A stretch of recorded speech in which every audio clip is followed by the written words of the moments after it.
Good morning, everybody. Thanks for joining us on Face the State here on the MTN network. We're pleased to be here in the hangar at the Museum of Mountain Flying with two guys I got to know pretty good over the past year or so, Eric Combrick and Brian Douglas from the Miss Montana Foundation. And we're pleased to be here. This has been a whirlwind year as everybody across the state has watched this amazing project come together. And of course, the work on it went a lot more than just what we saw during the flying period in the summer. There was a lot of work to go on ahead of time, but we appreciate you guys coming out. I thought it would be nice to sort of recap what this great adventure that you've been on and what adventures are still to come. So let's talk a little bit about first, and Brian, I'll start with you. Tell me a little bit about the genesis of this idea to renovate this beautiful plane we see behind us here. Well, it really started in late March last year. This guy called me and said, "Hey, I bought an airplane in Georgia. You want to help me fly it home?" And it wasn't this one. It was another 1944 airplane.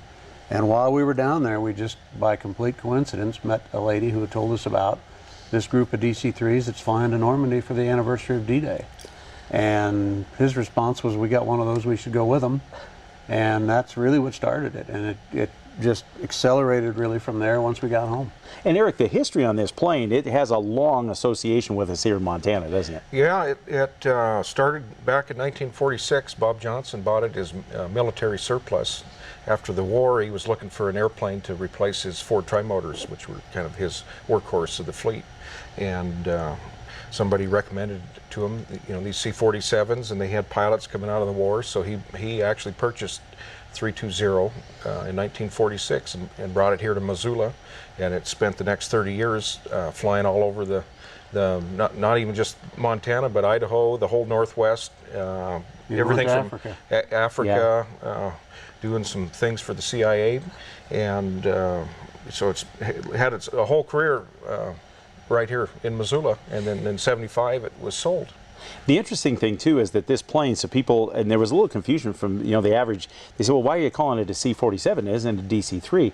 And that was the differentiation between the civilian and military aircraft, right? Right. Yeah. And this was built as a C-47, but as I understand it, once it converts to civilian ownership, it has to be converted on paper to a DC-3. And this plane never saw military action, right? No. It was produced at the end of the war, so it never saw that military action, but kept that heritage going, right? Absolutely. Yeah. Yep. So after it was sold in '75, Eric, what happened to this aircraft? Well, then it it went to work for Evergreen Airlines in Oregon. Eventually ended up somewhere down south, flying for McNeely Air Charters, flying chickens and everything in the, anything that they could haul in it to make a living. And eventually, I believe it was '98 or '99, my dad, on a layover, happened to run into this airplane sitting out on the ramp in Memphis, Arkansas, and put together the group that the original 7 investors that would go ahead and commit to purchase the airplane to bring it home. And so we've had it here in the museum since 2000. And in fact, this facility that we're sitting in was constructed to house this DC-3. And a little bit, this plane has an interesting history. I remember talking to one of the pilots who flew on this, and he was telling me about how they used to fly, into the backcountry stations over in the, for the Forest Service, and they'd haul hay, and he'd get up on top of it and hang on for dear life, and they'd cut the grass off the airport here and fly it way into the mountains. And lots of those kinds of stories that went down at one time, right? There was a very infamous crash that this one's actually saved from. In Pittsburgh, or just outside of Pittsburgh. Yeah. Yeah, right before Christmas, it was Johnson's had chartered it out to haul some military troops home for Christmas, and in the Monongahela River. Yeah. So it has a very colorful history, even before we really started working on it. Now, this idea then to join this D-Day squadron and be a part of all these planes for this tremendous 70th anniversary last year, how did that, was there ever a point where you said, this is way too big of a project, or was it like, we've got to do this regardless? Every day. Yeah, probably every day. I mean, we started, we had no money, no crew, no parts, no plan, no maintenance program, but we had an airplane, a cool airplane, a place to work, and a pretty cool idea. And that's really what it was. Now, what I was amazed, when you would come out here, and I come out here, and everybody was working on this project, it was like one of the biggest community projects. You always talk about when people get together and build a playground. This had that feel to it, like we're going to do this. And talk about all these volunteers and this amazing team that came together. I think they kept me going a lot of the times too. Sometimes when you felt like this is just not going to work, you just couldn't quit because these guys had put their heart and souls into it. Yeah. And we heard of stories of people changed their lives, took them out of a dark place they were in, wow. or got them familiar with something new. So it's way bigger than what even we thought it was. And the skills that these people brought to the project were invaluable, weren't they, Eric? Oh, yeah. I mean, everybody's an expert in one aspect, and then they learn new skills that none of them ever thought that they would get a touch and feel an airplane. Or one gentleman who just left, he didn't even know the front of an airplane to the back, and now he's here almost every day, and he's involved in multiple other projects in our upcoming things. So it's that kind of community support, and not only that, but what it's transformed the museum into.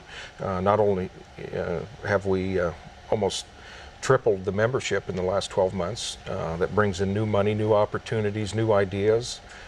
We've got a hangar that's at 55 degrees in here that a little over a year ago, it had been sub-zero in here. So we're just excited for the possibilities of what that's going to present for us over the next several years to come. As with any restoration project too, you always run across interesting issues. It wasn't like you could go out to Plains Parts or us and just buy a lot of these things. And I know a lot of the people that were involved in this, if they couldn't find a part, a lot of them were networking, and that was amazing, I know.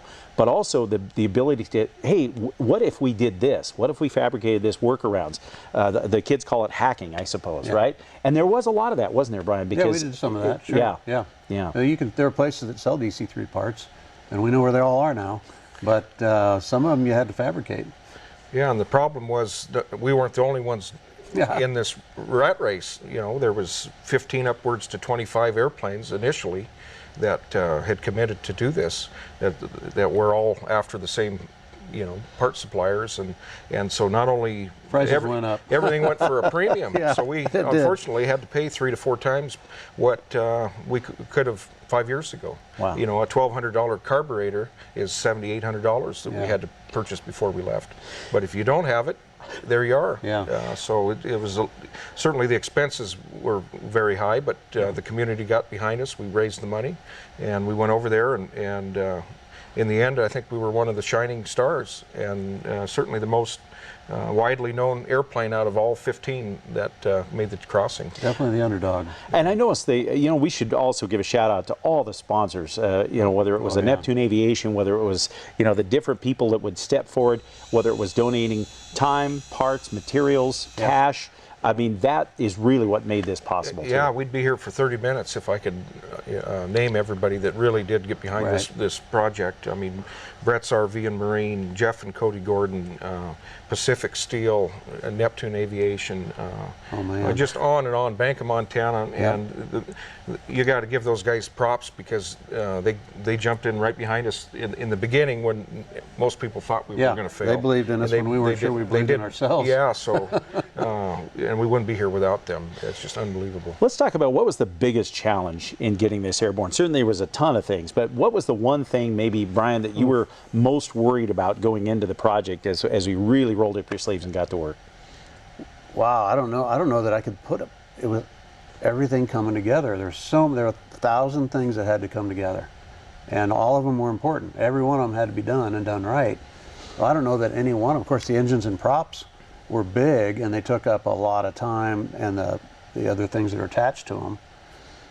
But the instruments, the landing gear, the hydraulics, the fuel tanks were big. Probably the fuel tanks were our biggest pain in the rear. Because they required a ton of work. Yeah, the engines and the fuel system, and then once you get involved in something like the engine, sure, a new engine for $75,000 sounds like a simple thing, but then guess what? Now that doesn't include a starter, the generator, all new hoses, hydraulic pumps, fuel pumps, carburetor, and that's all extras, and that all takes hoses and wiring, and all of that needs to be replaced.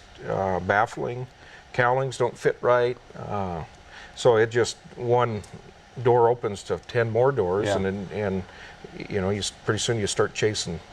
I know that last 2 Rabbits. weeks before we got started, there was that real scramble because all of a sudden now it's past the 1st of May. Yeah. Time is really running out. Yep. And I could remember that the last week or two just trying to troubleshoot this. It wasn't like, you know, nowadays with a plane or a car where you just plug in a computer and it tells you what's wrong. Right. And tell me a little bit about that last couple of weeks. It was a generator. Yeah. And the crazy thing about that is we bought these, or had the generators overhauled, got them back, put them on the airplane, and the engines started great first time we started them. But the generators weren't working.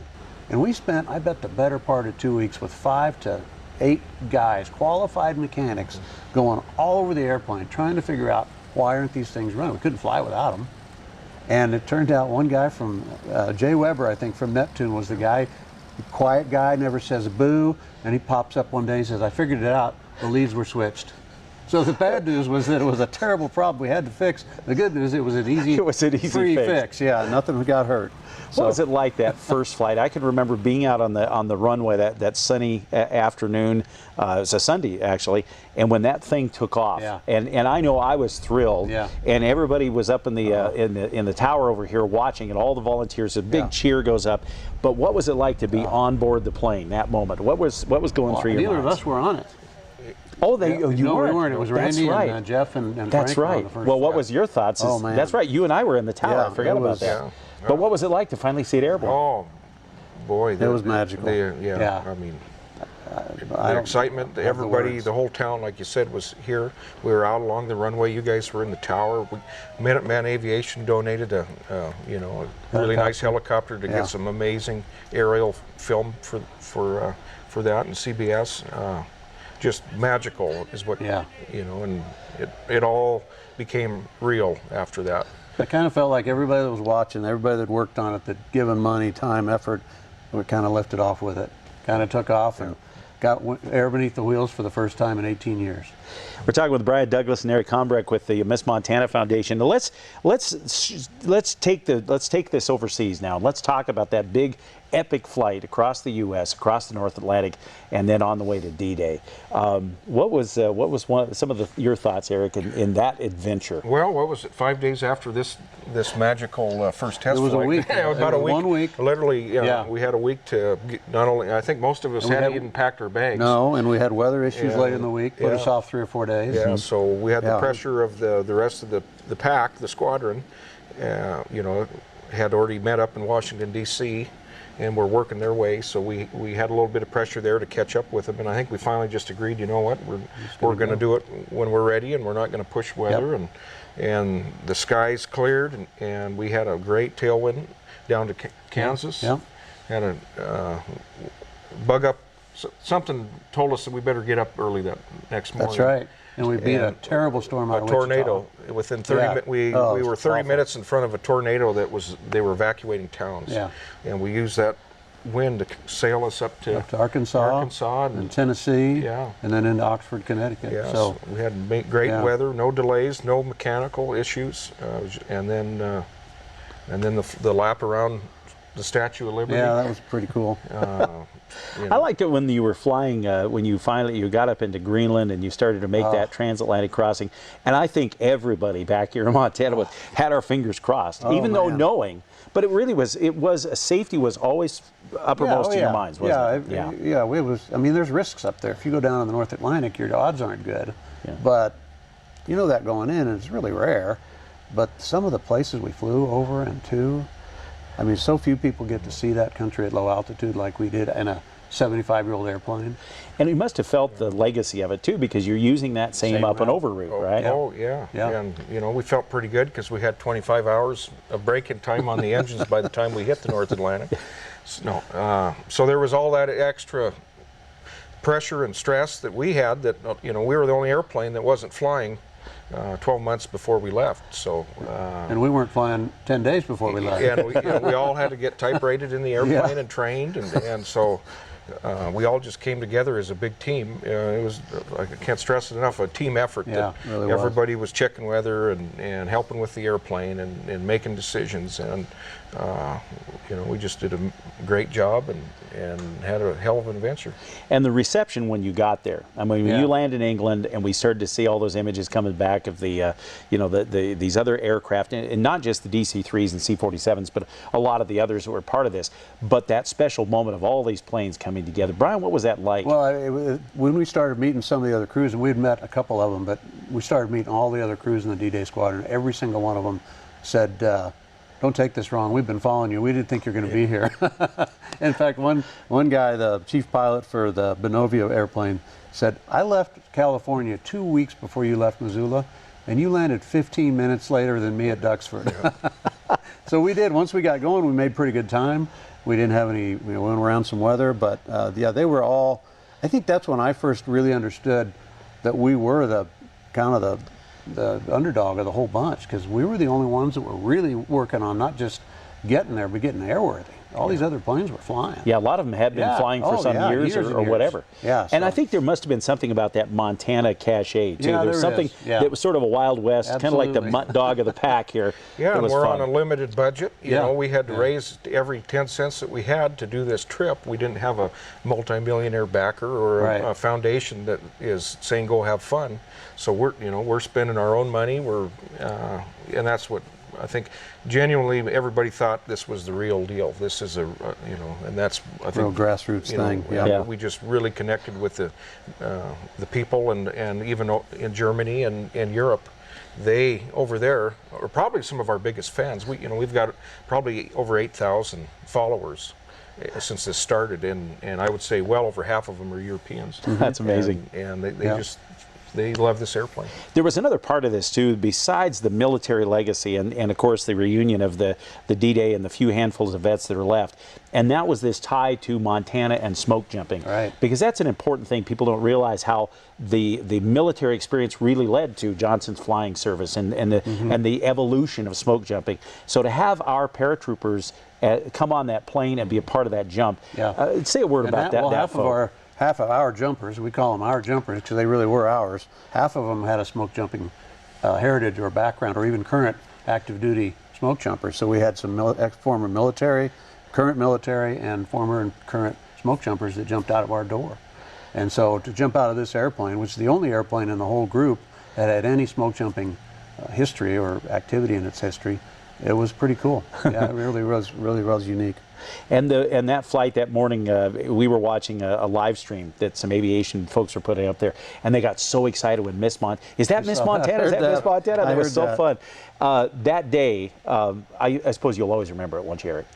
Yeah, and it started about 4 in the morning for us. It was a long day. We real short on sleep, but we were actually one of 4 or 5 others that got selected to go on a early morning secret mission over to Cherbourg. Yep. Right. And taken off, at dark, right at daylight, and some scuddy weather, and we're all in formation, the 4 or 5 of us flying through low clouds and up and down and around, and that to me actually was more real of what they would have felt like crossing the channel with a pack of planes, trying to find your way across. Yeah, and not knowing if you were going to make it back. Yeah, and these towers. Nobody was shooting at us. No, and the ships and the waves, and we're flying low, and here's these big ships looking up, probably wondering what are these big bombers doing. So that to me was that's when it became real. Yeah. We got to invade France twice that day. The afternoon flight was cool because the route had been published, so everywhere we flew, and we were flying low, and we had I think 20 in formation for that flight. There were people, thousands and thousands of people were down. You could see them on the roads. Right when we went across left land to go across the channel, they were on the hills, parked, and out there in huge crowds. So that was pretty amazing. I think there was 30. Was there? There was 30. Well, and one of them lost an engine. So we were down to 28 or 29. Something like that. And then again, what made it real is over the White Cliffs of Dover. Yeah. You look off your left shoulder, and Yeah. here comes the P-51 That's right. Mustang. We had top cover.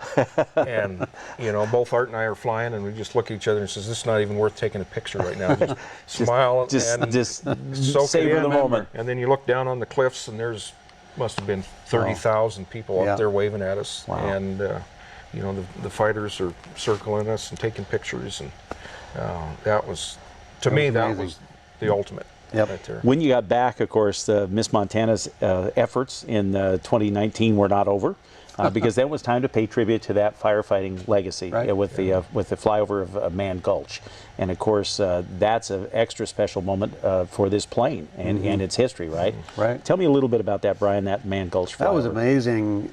The turnout over there, for one thing, was amazing. I think people really understood the legacy and the history of that and how this airplane fit. But to be there on the 70th anniversary of that event, and then be able to throw wreaths out with each of the victims' names written on it out the same door that they went out just before they died, that was pretty magical as well. I mean, there were people that were, even some of the crew, were a little emotional about the whole thing. And we had niece and nephew of one of the victims, Eldon Dietert, were on board for both of those flights. And then the people on the ground. I mean, and Art flew him. He got down in the weeds. He was really low. He got right down into Man Gulch, made some great passes, some great photos from that. It was really something. We felt like we did it right. And Eric, that really is, part of the mission of Miss Montana is to give back and really stir these memories, isn't it? I mean, it's not just about, hey, let's get this old plane and have fun. It really is carrying that legacy forward, isn't it? And that's what the magic of what this provided us, the opportunity. I mean, what are the odds 70 years later we could honor those men like that? And then, within a few weeks later, we were able to take it to Townsend and honor Penn Store and his dad and his legacy, who died in a Ford Tri-Motor crash. Johnson, legendary Johnson pilot. Yeah, and to tie all that together, and then just bringing the whole community back together and refocusing everybody that, 25 years ago when they got the idea to start this museum, I think we're finally able to live out their dream. Yeah. And I've been amazed looking at the young people that come on the plane at the various, even in England, France, and Germany. A lot of those kids had known nothing about the Berlin airlift, and same's true here. And to be able to refresh that memory for the next generation of what happened at Man Gulch. This is real. I mean, you can look at that door that they jumped out of. That's the one. Yeah. And so it's pretty powerful and I think valuable to be doing that for Montanans and for people all over the world. One of the things that was real powerful, and again, something that had not been planned, which seems like Miss Montana should be involved in things that aren't planned sometimes, just to keep that going, was of course the hurricane relief efforts. When you flew down and flew those relief missions off of the coast of Florida. That was unexpected and I think also equally rewarding, wasn't it, Eric? Oh, absolutely. And we go back to the 70th anniversary of the Berlin airlift, which we skipped over a little bit. That was a major part of this trip. That was 10 days that we spent, and thousands and thousands and thousands of people were walking up the steps in and out of our airplane, getting a tour and a big part of history that probably we don't think about. That those starved people for over a year, and how these airplanes provided food and supplies for them. So to be able to tie that together in America 70 years later, it was almost the perfect fit. Doing our little airlift to Bahamas. Yeah, we're going to do it again with this airplane 70 years later, and again we were feeding 10,200 meals a day for over 2 weeks to starving people that needed the help. Must have been rewarding to be able to provide that horsepower to be able to make that happen too, right? You really felt like you weren't in the way. We weren't wasting our time. We were doing some real good stuff. And Eric did put all that together with the other organizations, and it was really pulled off really well. That's outstanding.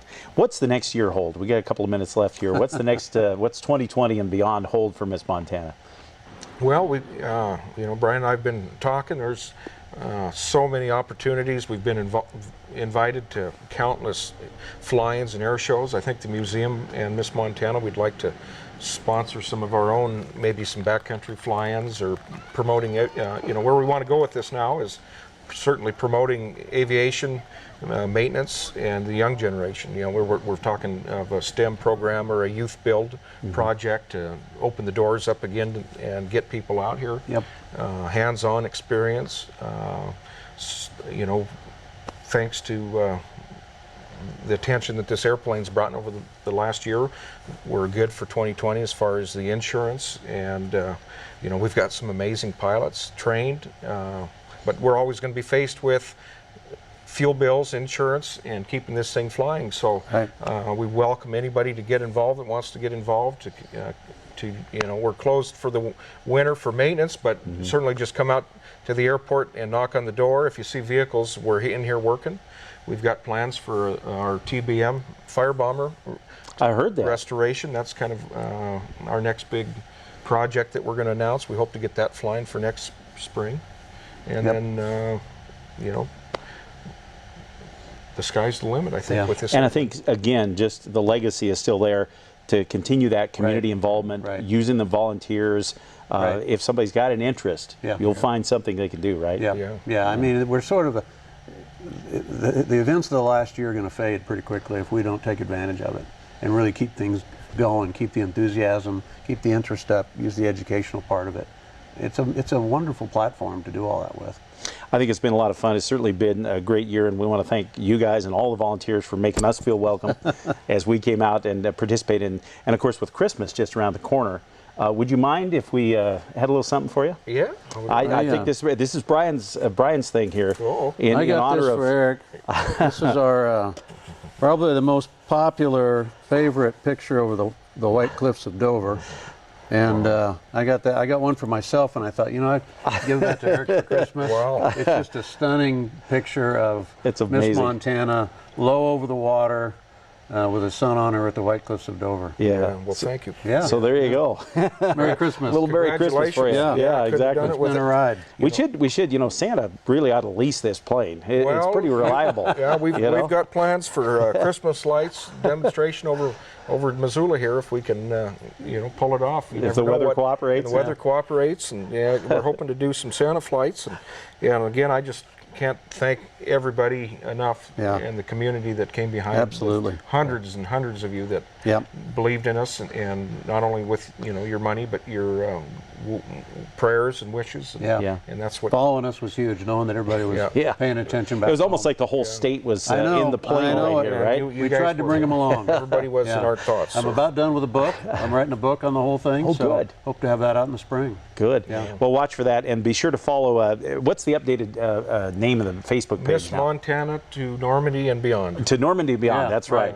So follow that on Facebook. It's a great place to find out what's going on with Miss Montana and everything that's going on. And like to say, you know, don't miss coming out to Museum of Mountain Flying, closed during this winter months. But next summer, by all means, make a stop out here. It's not just Miss Montana. It's the other tremendous aircraft are here. The great displays that talk about the legacy of Johnson Flying Service, talk about the smoke jumpers and everything. Lots of information. And it is. And I think you're really going to be amazed, and if you have visitors come in, especially from out of town, and and they say, well, what's this about smoke jumpers? This is the place to bring them and find out more. So good. Well, gentlemen, thank you very much for visiting with us. Thanks for supporting us all. Well, it was we like to tell fun stories, and this has been a great, rewarding, amazing story. So that's what the country needed, is a good story. I think so. Exactly. That's why this was so successful. All right, thank you very much to Brian Douglas and Eric Combrecht for coming by and being with us today on Face the State. Thanks for having us here at the Museum of Mountain Flying. And by the way, thanks to our fourth guest here in the background, the wonderful Miss Montana. And we'll look forward to She didn't say much. No, she didn't say too much. She's a quiet lady. She's a good looker. Yeah, she's a good looker. Thanks for being with us this morning on Face the State. Thank you.